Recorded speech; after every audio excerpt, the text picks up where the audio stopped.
भगवान श्री कृष्ण कहते हैं कि भौतिक पद, प्रतिष्ठा और धन का अभिमान कैसा, ये तो कभी भी नष्ट हो सकते हैं।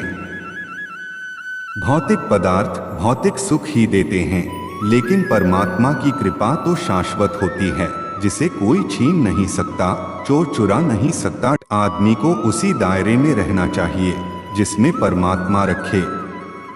परमात्मा की इच्छा के बिना तो पत्ता भी नहीं हिल सकता। इंसान की जिंदगी का क्या भरोसा, किसी भी मोड़ पर 4 कदम की दूरी पर खत्म हो सकती है। भगवान श्री कृष्ण के इन्हीं विचारों के साथ आज की वीडियो शुरू करते हैं।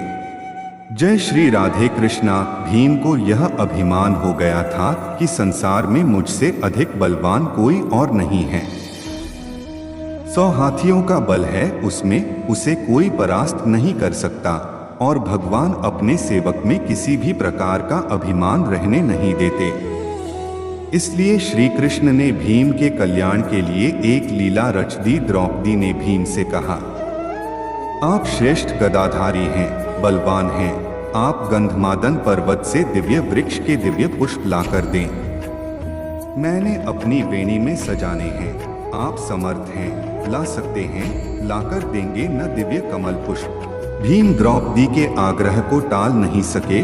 गदा उठाई और गंधमादन पर्वत की ओर चल पड़े। मदमस्त हाथी की तरह किसी तनाव से मुक्त निडर भीम कभी गदा को एक कंधे पर रखते, कभी दूसरे पर रखते, बेफिक्री से गंधमादन पर्वत की ओर जा रहे थे। सोच रहे थे, अब पहुंचा कि तब पहुंचा, दिव्य पुष्प लाकर द्रौपदी को दूंगा, वह प्रसन्न हो जाएगी। लेकिन अचानक उनके बढ़ते कदम रुक गए। देखा, एक वृद्ध लाचार और कमजोर वानर मार्ग के एक बड़े पत्थर पर बैठा है। उसने अपनी पूंछ आगे के उस पत्थर तक बिछा रखी है, जिससे रास्ता रुक गया है। पूंछ हटाए बिना आगे नहीं बढ़ा जा सकता, अर्थात उस वानर से अपनी पूंछ से मार्ग रोक रखा था। और कोई भी बलवान व्यक्ति किसी को उलांघकर मार्ग नहीं बनाता, बल्कि मार्ग की बाधा को हटाकर आगे बढ़ता है। बलवान व्यक्ति बाधा सहन नहीं कर सकता, या तो वह बाधा स्वयं हटाता है या उस बाधा को ही मिटा देता है। इसलिए भीम भी रुक गए। जब मद, अहंकार और शक्ति बढ़ जाती है तो आदमी अपने आप को आकाश को छूता हुआ समझता है। वह किसी को खातिर में नहीं लाता और अत्यधिक निरंकुश शक्ति ही व्यक्ति के विनाश का कारण बनती है। लेकिन श्री कृष्ण तो भीम का कल्याण करना चाहते थे, भीम का विनाश नहीं, सुधार चाहते थे। भीम ने कहा, ऐ वानर, अपने पूंछ को हटाओ, मुझे आगे बढ़ना है। वानर ने देखा, एक बलिष्ठ व्यक्ति गदा उठाए, राजसी वस्त्र पहने, मुकुट धारण किए बड़े रोब के साथ उसे पूंछ हटाने को कह रहा है। हैरान हुआ, पहचान भी गया।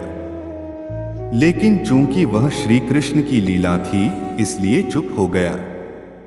भीम के सवाल का जवाब नहीं दिया। भीम ने फिर कहा, वानर, मैंने कहा न कि पूंछ हटाओ, मैंने आगे जाना है। तुम वृद्ध हो, इसलिए कुछ नहीं कह रहा। वानर गंभीर हो गया, मन ही मन हंस दिया, कहा, तुम देख रहे हो, मैं वृद्ध हूँ, कमजोर हूँ, उठ नहीं सकता। मुझ में इतनी ताकत नहीं कि मैं स्वयं ही अपनी पूंछ हटा लूं। तुम ही कष्ट करो, मेरी पूंछ थोड़ी इधर सरका दो और आगे निकल जाओ। भीम के तेवर कसे, गदा कंधे से हटाई, नीचे रखी। इस वानर ने मेरे बल को ललकारा है, आखिर है तो एक पूंछ ही। वह भी वृद्ध वानर की कहा, यह मामूली सी पूंछ हटाना भी कोई मुश्किल है, यह तुमने क्या कह दिया? मैंने बहुत बलवानों को परास्त किया है, धूल चटाई है, 100 हाथियों का बल है मुझ में। इतना कहकर भीम ने अपने बाएं हाथ से पूंछ को यूं पकड़ा, जैसे एक तिनके को पकड़ रहा है, कि उठाया, हवा में उड़ा दिया। लेकिन भीम से वह पूंछ हिल भी नहीं सकी। हैरान हुआ, फिर उसने दाएं हाथ से पूंछ को हटाना चाहा, लेकिन दाएं हाथ से भी पूंछ तिलमात्र नहीं हिली। भीम ने वानर की तरफ देखा, वानर मुस्कुरा रहा था। भीम को गुस्सा आ गया। भीम ने दोनों हाथों से भरपूर जोर लगाया। एक पांव को पत्थर पर रखकर आसरा लेकर फिर जोर लगाया 2-3 बार। लेकिन हर बार भीम हताश हुआ। जिस पूंछ को भीम ने मामूली और कमजोर वानर की पूंछ समझा था, उसने उसके पसीने छुड़वा दिए थे और भीम थककर निढाल होकर एक तरफ खड़ा हो गया। सोचने लगा, यह कोई मामूली वृद्ध वानर नहीं है, यह दिव्य व्यक्ति है और इसकी असीम शक्ति का मैं सामना नहीं कर पाऊंगा।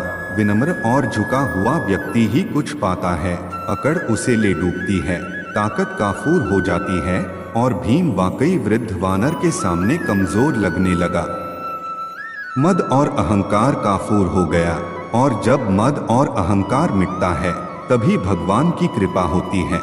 भीम ने कहा, मैं आपको पहचान नहीं सका, जिसकी पूंछ को मैं उठा नहीं सका वह कोई मामूली वानर नहीं हो सकता, मुझे क्षमा करें, कृपया अपना परिचय दें। वानर उठ खड़ा हुआ, आगे बढ़ा और भीम को गले लगा लिया।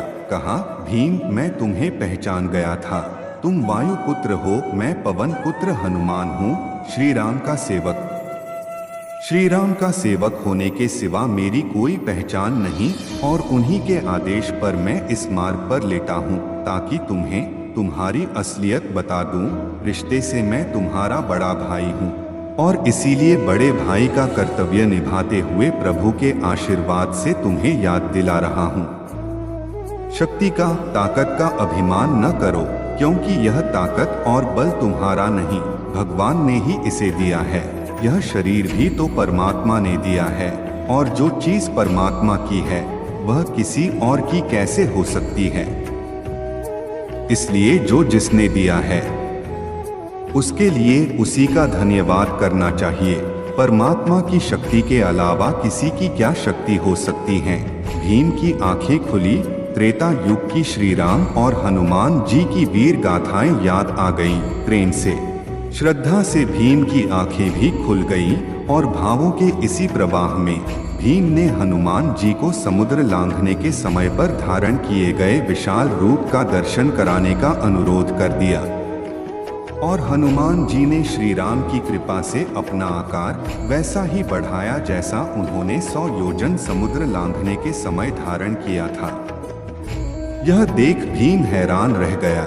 वह कभी हनुमान जी के चरणों में देखता और कभी उनके आकाश छूते मस्तक को, जिसे वह देख ही नहीं पा रहा था।